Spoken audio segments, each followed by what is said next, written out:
Olá, bem-vindos ao Curiosamente, agora com um novo formato. Em cada episódio convidamos uma figura pública para fazer perguntas aos cientistas do Instituto Gulbenkian de Medicina Molecular. Hoje temos connosco a Sónia Tavares. Olá, Sónia. Olá, muito obrigada. Cheia de curiosidade. Cheia, isto é um desafio e uma responsabilidade. Muito imensas. bem. Tu és de letras, não és de ciências da vida. Era o que eu estava a dizer à Carmo lá fora. Passei ao lado de uma brilhante carreira de cientista. Não é verdade. Carmo Fonseca, Maria Carmo Fonseca, cofundadora do GIM e atualmente Group Leader, é a nossa convidada para uma conversa sobre genes. Maria Carmo Fonseca tem concentrado as suas investigações no estudo das moléculas de RNA. O que é o RNA e porquê é que é tão importante conhecermos estas moléculas? Muito obrigado pelo convite. É um prazer estar aqui e falar sobre as minhas moléculas preferidas, que são os genes e o RNA. Ok. Então, todos nós sabemos que os genes constituem a base da vida. Sem genes não há vida e sem genes não há transmissão, não há hereditariedade. O que passa de pais para filhos é o conjunto de genes. Só que os genes são linhas de comando e o RNA é a molécula que permite efetuar o comando. E por isso é que é tão importante, porque sem RNA não há vida, não há execução da informação contida nos genes. E, portanto, não existe uma sem outra? Não existe uma sem outra e o RNA regula a atuação dos genes e, portanto, pode modular que genes é que estão a ser manifestados, expressos em cada célula, em cada momento. E é isso também que nos abre as aplicações médicas que começaram a ser desenvolvidas nos últimos anos. Muito bem, era por aí a minha próxima pergunta. Que descobertas científicas se produziram a partir do estudo do RNA?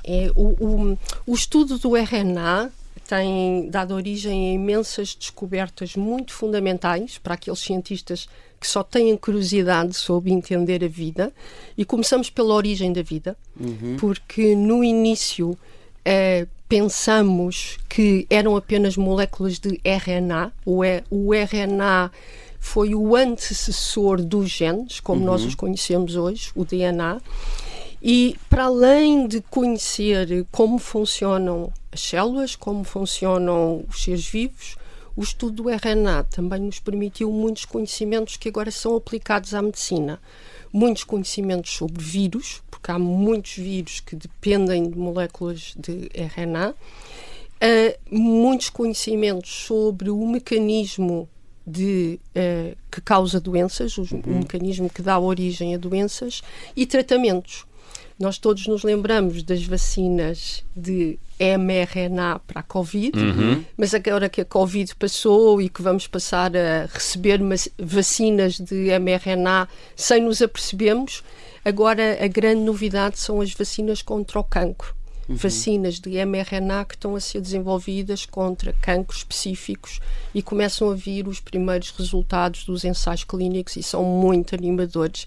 E, portanto, Portanto, estamos cada vez mais perto de uma vacina contra o cancro, é isso? Eu diria que nós já temos vacinas contra o cancro, agora temos é que ter as melhores vacinas e perceber quais os cancros que respondem melhor a essas vacinas. Mas há um outro aspecto também, deixem-me só dizer mais isto. Há um outro aspecto também muito importante. Nós falamos muito da edição génica, das terapias génicas. Ora, a nossa capacidade de manipular o genoma passa por moléculas de RNA. Ou seja, e voltando um bocadinho atrás à vacina do Covid, explique-me, eu que sou absolutamente leiga nisto tudo e como provavelmente serão muitos dos ouvintes, o que acontece na vacina do Covid é que o RNA vai levar uma informação à célula, não é? Uma programação. Exatamente.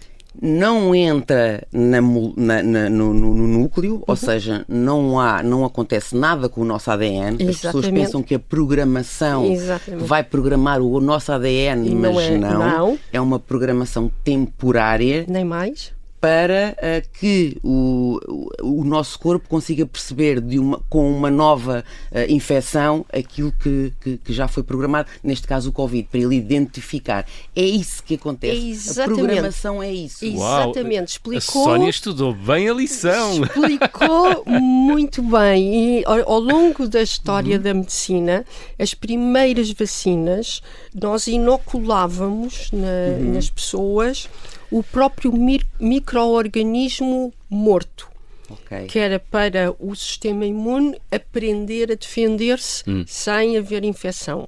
Depois, à medida que fomos sabendo mais sobre o código genético e as moléculas do código genético, em vez de inocular o micro-organismo todo, passámos a inocular só a proteína. Mais recentemente, começámos a inocular o DNA que codifica a proteína. E a última revolução foi, em vez de inocular o DNA, inoculámos o mRNA, que tem a mesma informação. Qual foi a grande vantagem? Primeiro, do ponto de vista técnico, é mais rápido produzir vacinas baseadas em RNA. Segundo, todos se lembram que no início da pandemia havia várias vacinas. Havia a AstraZeneca, havia a Pfizer. Umas eram baseadas em RNA, outras eram o método clássico do DNA. E o que se verificou é que as vacinas baseadas em DNA tinham mais efeitos secundários, se bem que raros, mesmo assim eram superiores aos do mRNA. Porque era injetado, porque era incorporado ou era inserido no corpo mais informação genética. Não passa por aí. Não passa por aí. Pensamos que é o veículo em que a informação genética era veiculada. Eu não sei se percebeu, eu tive aqui alguma hesitação na palavra que deveria usar, porque isto é muito dada desinformação, não é? Exatamente. Eu acho que foi o que aconteceu também com muitas pessoas. Foi precisamente... Enfim, não conseguiram, e é normal que não consigam compreender, porque nem todos os dias temos acesso a esta informação toda científica, e eu acho que isto fez um bocadinho de confusão nas cabeças das pessoas, mas por isso é que estamos aqui. E infelizmente as pessoas agarram-se muito aos efeitos secundários. Nós temos que ter a noção que qualquer tipo de tratamento tem sempre efeitos secundários, mas há um cuidado enorme. Contudo, não há nenhum medicamento, nenhum suplemento que não tenha efeitos secundários. Até viver, não é? Tem efeitos secundários. Agora, o que a comunidade médica e científica faz são ensaios muito rigorosos para medir a percentagem de efeitos secundários e a gravidade dos efeitos secundários, e nunca é administrado nada que não passe por estes rigorosos critérios de qualidade. Agora, há pessoas que, mesmo assim, não querem correr o risco. O problema é que o risco de ficar gravemente doente é muitíssimo maior do que o risco de sofrer um efeito secundário de uma vacina. Maria Carmo Fonseca, quais são as aplicações mais promissoras que se podem abrir com as descobertas dos últimos anos em torno do ácido ribonucleico, o RNA? O RNA, portanto, como eu estava a dizer, agora a comunidade médica está muito excitada com as vacinas de mRNA, e depois há uma série de novos medicamentos contra doenças relativamente raras, mas que são doenças de causa genética e que no seu conjunto são muitas e são muito graves. A última novidade foi uma terapia ainda experimental contra a doença de Huntington, talvez já tenham ouvido falar, que é uma doença hereditária em que a partir dos 30, 40 anos as pessoas começam a ter sinais precoces de demência, de perca cognitiva, de perca de controle motor, e em poucos anos morrem. Portanto, é uma doença fatal que se manifesta em adultos relativamente jovens. Tem sido uma doença para a qual não há nenhum tipo de cura, e em 2025, pela primeira vez, houve um estudo experimental que usa o RNA para tentar combater e travar a doença. Ou seja, o RNA não é só aplicável a doenças infecciosas. Não. É aplicável, por exemplo, eu que sou pessoa fibromiálgica, tenho fibromialgia, eu sei que é uma doença que não se conhece nada ainda. Acha que é possível, um dia que se conheça mais sobre a doença, ou até o RNA, possibilitar o conhecimento, enfim, do que é que se passa aqui dentro e poder modificar, portanto, de uma forma, não é, através desta modulação, não é, desta modulação molecular, não sei se é assim que se diz. Exatamente. Quanto mais nós sabemos sobre a causa molecular das doenças e sobretudo aquelas doenças em que há uma causa muito direta entre uma mutação, porque no caso da doença de Huntington é uma mutação que se herda. Estas doenças que são causadas por uma alteração na informação genética serão as primeiras a ser alvo deste tipo de terapias, para além das vacinas. Nas vacinas, falei das vacinas contra o cancro, mas também se começa a pensar em vacinas contra doenças autoimunes. Ok, pronto. Ainda bem que me esclarece. Muito obrigado. E à parte disto, doutora... Carmo. A parte disto, que é isto, salvo seja, à parte da sua carreira, da sua investigação, sobra-lhe tempo para mais coisas. Isto tem tempo para apreciar outras formas de arte, porque eu acho que também isto é uma arte. E também lhe queria perguntar, acaba por ser a ciência intuitiva também como a arte? De onde é que ela parte? É da curiosidade? É da intuição? Excelente pergunta, e eu acho que esse é exatamente o ponto que liga os cientistas aos artistas, que é o momento da criatividade e da intuição. O cientista baseia-se muito em observar factos, observar fenómenos, mas observar não chega, não basta eu descrever o que vejo. Onde está o grande desafio para o cientista é interpretar o que está a ver, e a interpretação é muito de intuição. Claro. Eu diria que é praticamente quase tudo intuição. Agora, onde está a grande diferença entre o cientista e o artista é que o artista tem um momento da criatividade, tem a sua intuição e depois mostra o produto da criatividade ao mundo. O cientista tem que passar por um passo seguinte, que é muito difícil, que é provar que a sua intuição estava correta fazendo mais experiências.